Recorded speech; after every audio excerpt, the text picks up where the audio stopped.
अब्दुल्ला जिल्हा परिषद मतदारसंघ, त्याचबरोबर लाट पंचायत समिती आणि अकवट पंचायत समिती या तिन्ही उमेदवारांच्या प्रचारात या ठिकाणी आज जाहीर सभा या ठिकाणी संपन्न होत आहे। त्यानिमित्तानं या मंचावर उपस्थित असणारे मी सर्वांचीच काही नाव घेणार नाही, पण या ठिकाणी या मतदारसंघाचं जे उमेदवार घोषवत आहे त्या ठिकाणी त्या आदरणीय आमच्या स्वातीताई, त्याचबरोबर अकवट पंचायत समितीचे बाळशिंग राजपूत सर आणि अभिजित मोहिते या लाट पंचायत समितीचं या ठिकाणी उमेदवार घोषवित आहेत। या तिन्ही उमेदवारांच्या प्रचारात आज मला या ठिकाणी सांगावंसं वाटतं की एक बाजूला या ठिकाणी बलाढ्य अशी धनशक्ती या ठिकाणी या निवडणुकीला उभी आहे आणि त्यांच्या समोर या ठिकाणी शेतकऱ्यांचे नेते आदरणीय राजू शेट्टी साहेब, ज्यांनी शेतकऱ्यांच्या शेतीला एक नवसंजीवनी शारपडच्या माध्यमातून देत आहेत ते आदरणीय उद्यान पंडित गणपतराव पाटील साहेब, त्याचबरोबर ठाकरे सेनेचे सर्वच प्रमुख पदाधिकारी, त्यात तालुका प्रमुख संजय अंशी साहेब, मधुकर पाटील साहेब, ही सर्वच मंडळी या ठिकाणी तालुक्यातील सर्वसामान्य कुटुंबातील नेतृत्व या ठिकाणी उभं करत आहेत आणि त्या नेतृत्वाला बळ देण्याचं काम ही सर्व मंडळी करत आहेत। आणि यांच्या समोर या ठिकाणी गेली 2 टर्म या ठिकाणी पैशाचं राजकारण होत आहे। या ठिकाणी लोकसभा झाली, विधानसभा झाली, काय झालं आपण बघतोय,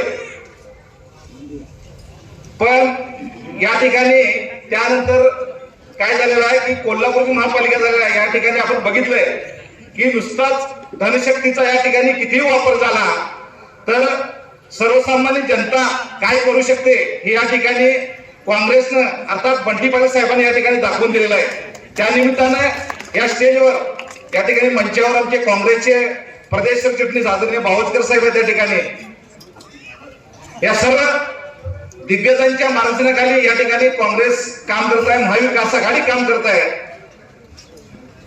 परवाच्या या ठिकाणी तेरवाडला, मी तेरवाडचाच आहे या ठिकाणी जो बलाढ्य उमेदवार आहे तो माझ्याच गावचा आहे।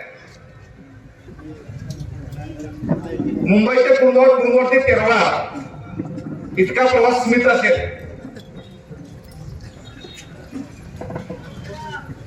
पण या ठिकाणी ग्रामपंचायतीचं नेतृत्व करतात आदरणीय स्वातीताई।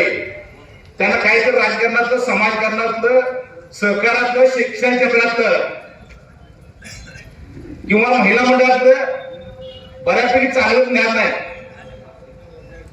आणि असे जर उमेदवार, सर्वसामान्य कुटुंबातील उमेदवार या समाजाचं समाजकारण करत येत असतील तर त्यांना आपण निवडून दिलं पाहिजे।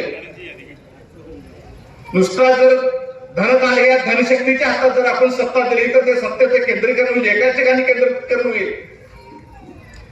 आम्ही जे या ठिकाणी मंचावर उपस्थित आहेत त्यांचं कुणाचा भाऊ, कुणाची बहीण, कुणाची बायको, कुणाची सून, कुणाची नात असं कुणीही या ठिकाणी राजू शेट्टी साहेबांचं किंवा गणपतराव दादांचं किंवा जे ठाकरे सेनेचे जे नेते त्यांच्या कुटुंबातलं कुणीही सदस्य या ठिकाणी निवडणुकीला उभं नाही। ह्यांनी कुणाला उमेदवार दिले आहे तर सर्वसामान्य कुटुंबातील व्यक्तीला या ठिकाणी उमेदवार दिलेले आहे आणि त्यांच्या मागे ही सर्व नेते मंडळी ठामपणे उभे आहे। जर आपण पैशाच्याच मागे फिरायचं म्हटलं तर एक दिवस ही लोकशाही संपेल।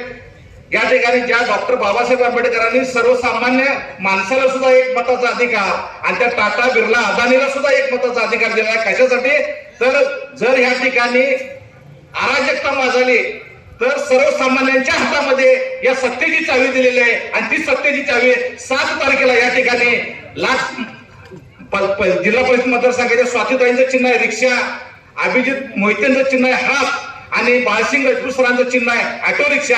मला या ठिकाणी एवढंच सांगायचं आहे येत्या 7 तारखेला आपण ही अशी पटणं दाबा की जे तालुक्याच्या मानगुटीवर जी भूत बसलेला आहे, पैशाचं राजकारण करताय, त्या भूताला काढायचं असेल तर तुम्हाला येत्या 7 तारखेला तुम्ही काय केलं पाहिजे, ते ऑटो रिक्षा हाताची बटणं दाबून तुम्हाला दाखवून दिलं पाहिजे की सत्तेच्या चाव्या अजूनही या सर्वसामान्य माणसाच्या हातामध्ये। इतकंच तुम्ही या ठिकाणी दाखवून द्या, इतकं तुम्ही या ठिकाणी बोलतो आणि आम्ही सुद्धा आमच्या तेरवाड गावातनं 100% या ठिकाणी स्वातीताईंना आणि बाळशिंग राजपूत सरांना लीड दिल्याशिवाय गप्प बसणार नाही एवढंच सांगतो। आणि या ठिकाणी मी माझ्या अशाच अपडेटसाठी SP न्यूज चॅनलला लाईक करा, शेअर करा आणि सबस्क्राईब करा.